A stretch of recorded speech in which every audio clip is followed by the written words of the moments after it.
O Diego mostra ali, em primeiro lugar, uma imagem do Google que eu coloquei. Essa mesmo, aqui tá bom. Essa aqui está escrito Cidade de Jerusalém, mas ela tem os contornos também de como era a cidade de Jerusalém cerca de 1.800 anos antes de Cristo. Só para colocar uma cronologia para vocês, 1.800 antes de Cristo foi o período de Abraão. Lembrando que antes de Cristo os anos são em ordem decrescente, de trás para frente. Então 1.800, Abraão. Mais ou menos em 900 antes de Cristo, Davi. Então quer dizer, Davi está mais ou menos na metade do período de Abraão, né? Abraão, passa 900 anos, vem Davi. Abraão, Deus falou com Abraão, vai para uma terra longínqua e eu vou te mostrar o lugar onde eu vou te dar por herança e todos os povos da terra serão abençoados em ti. É interessante que quando Deus falou essa promessa para Abraão, Abraão estava onde hoje é a região do Iraque, na cidade de Ur dos Caldeus. Dali ele foi para Padã Aram e de Padã Aram ele começou a peregrinar pela terra, que a gente chama Terra Prometida hoje, comprando terrenos que depois virariam Israel. Deus não só fez um pacto com Abraão, como Deus até mudou o nome dele em virtude disso. O nome dele antes era Abrão, virou Abraão. De onde vem esse nome? Ab, em hebraico, significa pai. Em árabe, Abu, né? Avô, pai do pai, né? Abá, paizinho. Por isso que Paulo fala na Bíblia, nós podemos chamar a Deus de Abá, paizinho. Uma das coisas que me chama a atenção em Jerusalém é quando eu vejo criancinha falando Abá, pro pai, às vezes no ônibus, na praça, criancinhas pequenininhas, Abá, chamando o paizinho delas. Então, Abá, pai. Povo. É povo em hebraico. Então, Abram, pai de um povo. Mas quando eu falo Abraão, pai de um grande povo. Percebeu a diferença? Abram, pai de um povo. Abraão, pai de um grande povo. Então Deus falou, você não vai chamar Abrão, mas Abraão.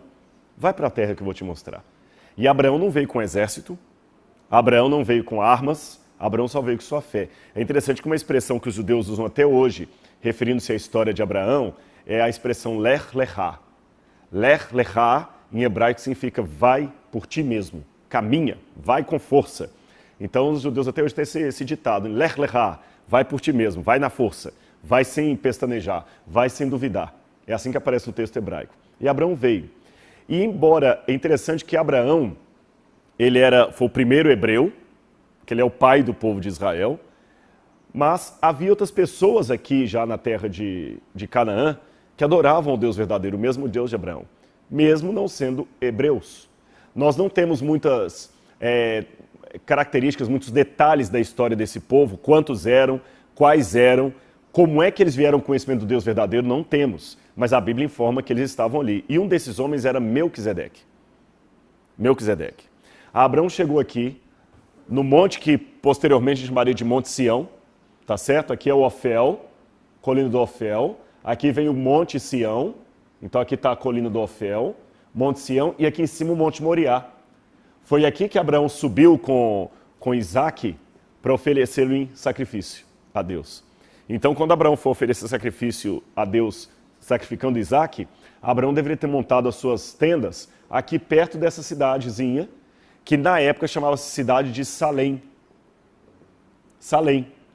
Então Abraão chegou naquela cidade de Salém. O rei da cidade de Salém, que era ao mesmo tempo rei e sacerdote, reconheceu que Abraão adorava o Deus verdadeiro, o Deus único. Aquele Deus que não pode ser adorado em forma de ídolos, de imagens, nem tem uma pluralidade de deuses no céu, mas apenas um único Deus. Vamos ler na Bíblia o que a Bíblia fala desse encontro. Gênesis, capítulo 14, versos 18 em diante. Melquisedeque, rei de Salém, trouxe pão e vinho. Ele era sacerdote do Deus Altíssimo. E ele abençoou Abraão e disse: bendito seja Abraão pelo Deus Altíssimo, que possui os céus e a terra. E bendito seja o Deus Altíssimo, que entregou os teus adversários nas tuas mãos. E de tudo lhe deu Abraão o dízimo. Então disse o rei de Sodoma a Abraão: dá-me as pessoas e bens estão contigo. E aqui já é outra história. Somente esses versos falam de Melquisedeque encontrando com Abraão. Ele trouxe pão, vinho, quase certamente, abençoou Abraão, e Abraão lhe deu o dízimo. Quer dizer, Abraão estava comprando terras, ainda deu... Pode até ser que Abraão comprou a cidade de Salém. Isso era comum naquela época. Deus... Interessante, quando o pessoal fala que Deus, através de Josué, fez o pessoal fazer um genocídio com os cananitas que estavam ali, isso não é verdade. A terra de Canaã já tinha sido comprada pelos patriarcas, Abraão, Isaque e Jacó. Eles compraram extensões de terra. O que acontece é que quando a família de Jacó foi parar no Egito, essas extensões de terra que eles tinham comprado foram parar nas mãos dos cananeus. E quando o povo de Israel sai do Egito para ocupar a terra que já era deles, aqueles grupos armados não os deixavam entrar para ocupar a terra. Por isso que eles tiveram que entrar em guerra com esse povo. Então eles não chegaram e invadiram uma terra que não era deles. O pessoal compara o pessoal de Israel chegando em Canaã como os portugueses e espanhóis chegando na América Latina, matando os índios para tomar conta da terra. Não foi assim. Tá certo? A terra já era deles, Abraão comprou, porque se ele deu o dízimo de tudo que ele tinha para Melquisedeque, é porque ele estava comprando grandes extensões de terra e falou, olha, 10% eu vou dar para você, Melquisedeque, porque você é sacerdote do Deus Altíssimo. Só que acontece que quando esse povo foi para o Egito, as terras ficaram ali, outros dominaram, e quando eles voltaram tiveram que entrar em luta armada. Ficou claro isso aí para vocês? Agora, que pena que não temos muito mais sobre Melquisedeque, mas nós temos um achado arqueológico que eu quero mostrar para vocês. Eu tive a oportunidade agora, no mês passado, de estar com o Dr. Eli Shukron, aqui nessa parte, que hoje faz parte de Jerusalém, porque o que acontece no futuro? 900 anos depois de Abraão, Davi chegou com um exército aqui, essa cidade tornou-se uma fortaleza dos jebuseus, Davi conquista essa cidade, troca o nome da cidade para Jerusalém, e aqui em cima, no lugar do Monte Moriá, onde Abraão, de certa forma, sacrificou, porque emocionalmente no seu coração ele decidiu entregar Isaac a Deus. Então a gente pode falar que Abraão sacrificou Isaac a Deus, mesmo que ele não tenha matado o menino. Onde Abraão tinha feito a sua devoção de entregar o filho para Deus, Salomão constrói o templo. Como é que está hoje? Pastor Diego, coloca por gentileza como é que está Jerusalém hoje. Hoje, no lugar do templo de Salomão, está o Domo da Rocha, que é essa construção aqui, ó, o de Omar, do templo de Omar, muçulmano. E aqui está Al-Aqsa, que significa esquina em árabe. Al-Aqsa é a mesquita de Al-Aqsa. Os muçulmanos, depois que Jerusalém foi destruída pelos romanos, os muçulmanos dominaram a cidade por volta de 690 depois de Cristo, e eles colocaram aqui um santuário islâmico, porque eles acreditam que aqui Maomé esteve com a sua jumenta e daqui Maomé subiu ao céu. Então hoje isso aqui tornou-se um lugar sagrado para os muçulmanos, de modo que Israel não pode escavar ali, infelizmente. Mas muitas relíquias bíblicas podem estar debaixo dessa plataforma aqui. No passado, eu falei com vocês, era o Monte Moriá. Nesse lado aqui está o Monte das Oliveiras, onde Jesus esteve. Aqui, Jerusalém. E essa parte contornada em amarelo aqui é justamente a antiga fortaleza dos jebuseus, a antiga cidade de Salém. Mas hoje vocês notam que quem vai a Jerusalém, o que tem aqui em cima? Casas. Então o que foi feito? Os arqueólogos tiveram que escavar aqui por baixo túneis, e nesses túneis colocaram armações de ferro para que a base de cima não colapsasse. E bem aqui no pé, por baixo disso aqui, eu vou mostrar para vocês, bem aqui embaixo, foram encontrados alguns objetos arqueológicos que eu quero mostrar para vocês no vídeo agora. A cerâmica local mostrou que o que encontramos ali data de 1800 a.C., a época de Abraão. E encontraram ali uma prensa para oliveiras, para fazer azeite, que era um objeto de unção, um lugar de sacrifício de animais, e um lugar para fazer pão, e um altar muito especial. Esse altar tem uma pedra fixada nele. Isso tudo data de 1800 anos antes de Cristo. E quando eu leio desse altar com a pedra fixada em cima dele, eu me lembro de um outro episódio mencionado na Bíblia, que eu gostaria de ler com vocês. É Gênesis capítulo 28, versículos 18 em diante. Jacó estava na cidade de Betel, num outro lugar. E a Bíblia diz assim: Tendo se levantado Jacó cedo de madrugada, tomou a pedra que havia posto por travesseiro e erigiu uma coluna, sobre cujo topo entornou azeite. E ao lugar, cidade que outrora se chamara Luz, deu o nome de Betel. Fez também Jacó um voto dizendo: se Deus for comigo e me guardar nesta jornada em que tenho empreendido, e me der pão para comer e roupa para vestir, de maneira que eu volte em paz para a casa de meu pai, então o Senhor será o meu Deus. E a pedra que erigi por coluna será a casa de Deus. E de tudo que me concederes, certamente eu te darei o dízimo. Jacó repete a mesma atitude que teve Abraão. De tudo que Deus lhe deu, ele devolveu o dízimo. Mas me chama a atenção que aonde ele teve aquele sonho profético de anjos descendo e subindo uma escada até o trono de Deus, Jacó coloca um altar e em cima do altar uma pedra e derrama azeite. Lembram disso? Com base nisso que nós lemos na Bíblia, na história que eu expliquei, vejam o vídeo que eu gravei ali no subsolo da cidade de Jerusalém. Pessoal, tudo bem? Eu estou nos lugares que mais me emocionou em toda essa viagem.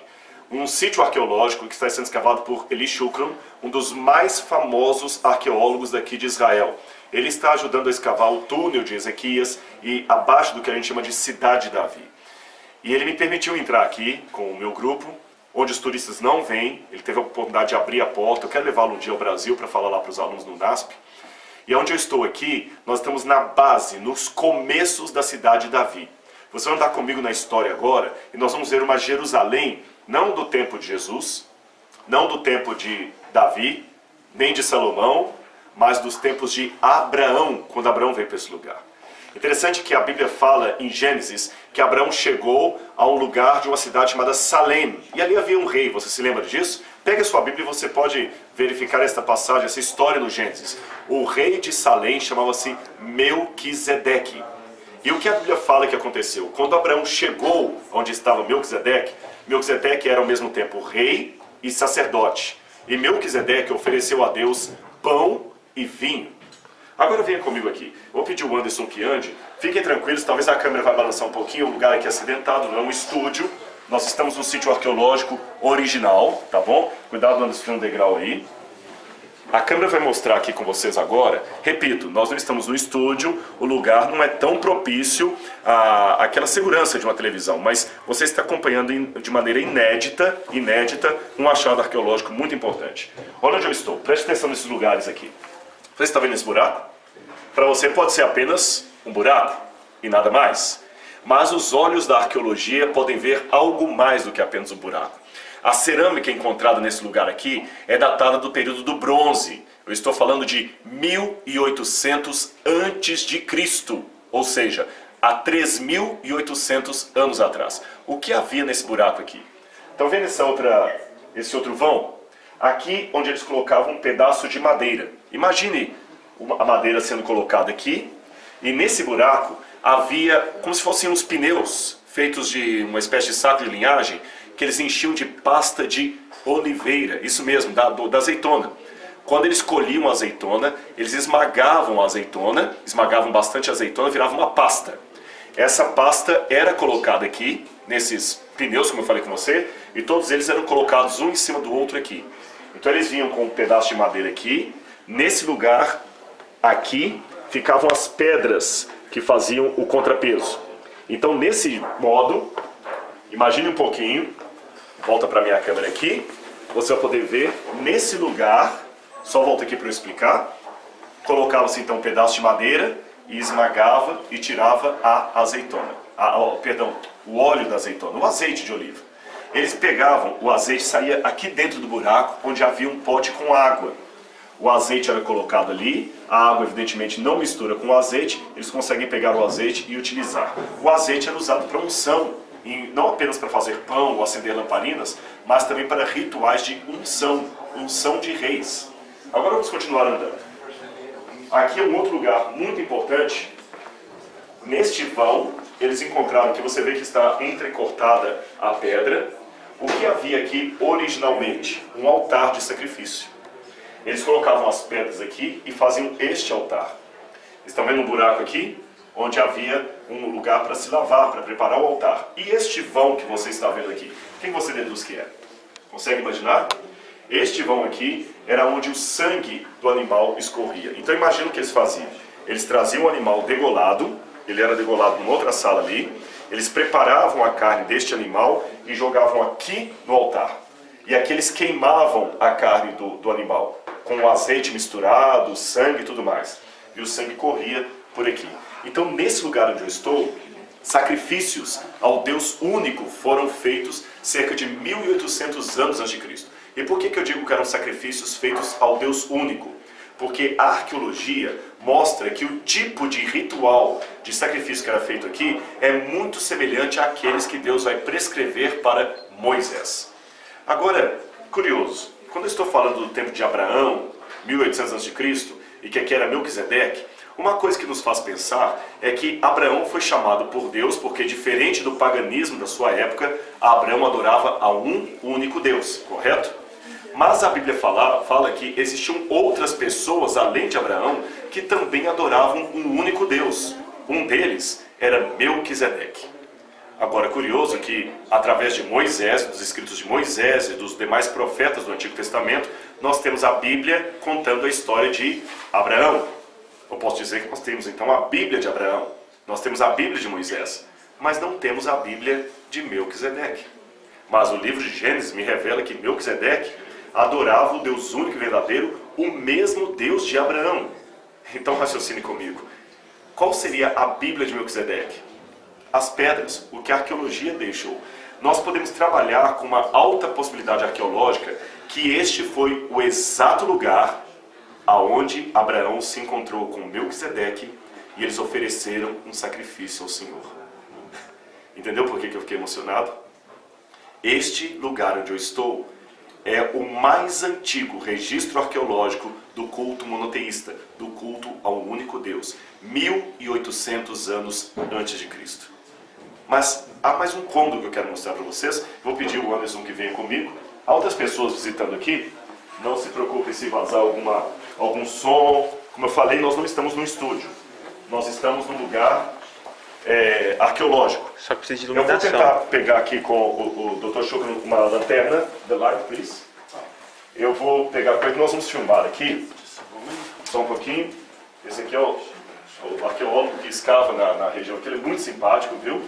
E eu perguntei para ele fazer uma filmagem, ele falou que em breve ele vai ao Brasil, e lá no Brasil eu vou poder entrevistá-lo. Preste atenção aqui agora, vem comigo. Estão vendo aqui uma pedra? Você vai falar, tá bem, apenas uma pedra. Mas se você olhar bem, mesmo que você não seja um arqueólogo, com o olhar um pouquinho atento, você nota que essa pedra foi colocada em pé por alguém. Todo esse lugar aqui estava virgem, ou seja, quando os arqueólogos o escavaram, eles encontraram o local exatamente como ele foi deixado há mais de 3.000 anos atrás, 3.800 anos atrás. Agora, qual o interesse dessa pedra colocada aqui diante de um altar? Você percebe aqui, pelos modos, que pedras foram colocadas fazendo um segundo altar aqui. Então nós temos um altar lá em cima e temos outro altar aqui embaixo. É interessante que se você ler a Bíblia, de novo, o livro do Gênesis, você vai perceber que Jacó chegou a um lugar chamado Luz, quando ele estava fugindo do seu irmão. E ali no livro do Gênesis diz que Jacó teve uma visão, você se lembra disso? Ele teve uma visão que ele viu o céu aberto e anjos de Deus subindo e descendo por uma escada até o céu, até o trono de Deus. E quando Jacó acordou daquele sonho, Jacó ficou tão empolgado, falou assim, esse lugar é maravilhoso. Esse lugar, que outrora se chamava Luz, eu chamarei de Betel, que significa casa de Deus em hebraico. Beit El, a porta do céu. E diz a Bíblia que Jacó erigiu uma pedra sobre um altar, como um sacrifício, como uma marca, um landmark, como um lugar que ele marcou aonde Deus havia aparecido para ele. Eu não posso afirmar que foi aqui que isso aconteceu. Mas, curiosamente, nós temos um fenômeno muito parecido. Um altar de pedras, idêntico ao que Deus orientou que os judeus deveriam construir, porque o altar de pedras orientado por Deus não poderiam ser pedras lavradas, mas pedras brutas. E alguém que ergueu um altar aqui, colocou uma pedra como monumento para indicar que alguma coisa muito especial aconteceu aqui. O que seria essa coisa? Bom, a Bíblia fala que Jacó ergueu um altar e colocou uma pedra, marcando o local onde ele teve um encontro com Deus. Não seria talvez o próprio Melquisedeque e Abraão marcando o lugar do seu encontro aqui na cidade de Salém, que depois viria a se chamar Jerusalém? Eu não sei, mas eu confesso que eu estou assim muito emocionado e arrepiado com o que eu estou vendo aqui. Mas eu quero mostrar mais uma última coisa para vocês. Venham comigo aqui. Já que vocês não podem vir a Israel, vocês estão tendo a oportunidade de conhecer o local como era naquela época. Já que eu não posso, eu pedi ao Dr. Shukran, já que eu não posso trazer todos aqui, eu vou levar um pedacinho desse lugar aqui. Essas marcas que estão no chão aqui são muito especiais. Elas foram descobertas e eu me lembro de ter lido em várias revistas arqueológicas sobre o mistério dessas marcas. Eu peço a vocês que não se preocupem, você que está em casa assistindo, com esses barulhos, há ainda construções, escavações arqueológicas acontecendo, vai ter barulho, vai ter talvez algum tropeço na câmera, mas o que me interessa agora é o conteúdo desse vídeo, tá bem? Eu me lembro de ter visto essas marcas aqui, e quando eu li os artigos arqueológicos sobre essas marcas, que vocês estão vendo aqui, colocou como sendo um mistério. Perguntaram, será que algum tipo de escrita, algum tipo de letra antiga? O Dr. Shukran tem uma opinião que faz sentido. Ele presume que aqui era onde o animal era pendurado, porque o sacrifício era feito como? O animal primeiro era degolado, o sacerdote pronunciava uma bênção sobre o animal, vamos por partes, ele colocava as mãos e falava Baruch atah Adonai e abençoava o animal com alguma bênção. Baruch atah Adonai significa que o Senhor te abençoe. Depois que, ou bendito seja Deus, melhor dizendo, depois que o animal era abençoado, ele era degolado. Uma vez degolado, o seu sangue era tirado e o animal era pendurado aqui para que a sua pele fosse tirada. A pele era entregue ao sacerdote e a carne era levada para aquele lugar para ser sacrificada. Então aqui o animal era colocado e lá ele era sacrificado. E você tem mais um buraco aqui que me chama a atenção. Tantos buracos, não é mesmo? Mas esse aqui é diferente daquele anterior. Vou pedir ao Anderson que venha mais de perto aqui. Ele é diferente daquele. Se você olhar bem, esse buraco aqui não tem a marca na parede para colocar uma madeira. Então não era para prensa de oliveiras, de azeitona. Aqui era para trigo, para pão. Olhem bem os elementos que nós temos aqui. Pão, azeite, água, sacrifício. Isso tudo não lembra para você justamente os elementos que aparecem no Gênesis, conectados ao encontro entre Abraão e Melquisedeque? E o interessante é que aquele texto, tanto de Jacó com relação ao sonho, como o texto de Abraão na promessa do Senhor ao patriarca, diz: em ti serão abençoados todos os povos do mundo. Eu não sou judeu, mas pela fé eu também faço parte da bênção de Abraão. Eu também sou abençoado e sou espiritualmente um filho de Abraão. Eu e você. Amém. E tem mais uma última coisa que eu não posso deixar de contar. Eu não posso provar isso, mas existe uma possibilidade arqueológica de que a Arca do Concerto esteve aqui. Sabe por quê? A Bíblia fala que a Arca da Aliança foi colocada primeiro numa tenda que acompanhava o povo por Israel. Você se lembra disso, o santuário. Esse santuário acompanhava o povo, era montado, desmontado, e ele foi finalmente montado em Siló. Mas os filisteus destruíram aquele santuário, roubaram a arca, levaram para a terra dos filisteus, depois a arca foi recuperada por Davi. E a Bíblia fala que Davi trouxe a arca até a sua cidade, armou uma tenda, justamente uma tenda, no lugar onde havia sacrifício. Eles davam 7 passos, paravam e faziam sacrifício. Outros passos e faziam sacrifício. Possivelmente a arca foi colocada nesse lugar e aqui foi armada a tenda, porque havia todo o ambiente para o cerimonial desde a época de Melquisedeque, ainda perdurando no tempo de Davi, quando ele conquistou a cidade dos Jebuseus. A arca esteve aqui, Davi queria construir o templo, Deus não permitiu. Salomão constrói um templo então lá em cima, onde hoje está o Domo da Rocha, e a arca é transferida daqui para lá. Se você ler os detalhes da Bíblia, você vai ver que tudo encaixa perfeitamente. Inclusive, que aqui possivelmente foi o lugar onde Salomão foi ungido. Pessoal, milhares de anos nos cercam. Séculos e séculos estão atrás de mim. Mas não de uma história qualquer, não de uma história secular, mas da história sagrada, a história da redenção. Uma história que começou com o chamado de um homem da Mesopotâmia para cá chamado Abraão. Um chamado que começou com a apresentação e revelação do único Deus, o Eu Sou. Aquele que acompanhou os patriarcas, aquele que orientou a Bíblia, aquele que inspirou os profetas a escreverem a sua palavra e aquele que até hoje, em pleno século XXI, ainda pode falar com cada um de nós numa oração. Porque orar é abrir o coração a Deus como um amigo. Nós oramos aqui e eu fiquei muito emocionado, porque a história que a Bíblia conta pode ser confirmada pela arqueologia. Não em todos os detalhes, é claro, mas pelo menos nas suas linhas principais. E se essa história está certa, a teologia que se baseia nela também está correta. E a mesma Bíblia que contou a história de Abraão, Melquisedeque, Jacó, diz que em Abraão todos os povos do mundo serão abençoados. Isso inclui a mim e a você. Basta aceitar o sacrifício que foi oferecido pelo Filho de Deus, o maior dos sacrifícios, aquele do qual todos os demais são apenas uma simbologia. Daqui da cidade de Davi, dos pés de Jerusalém, de um sítio arqueológico ainda em exploração, eu mando a minha bênção e a minha paz a todos vocês. Um grande abraço.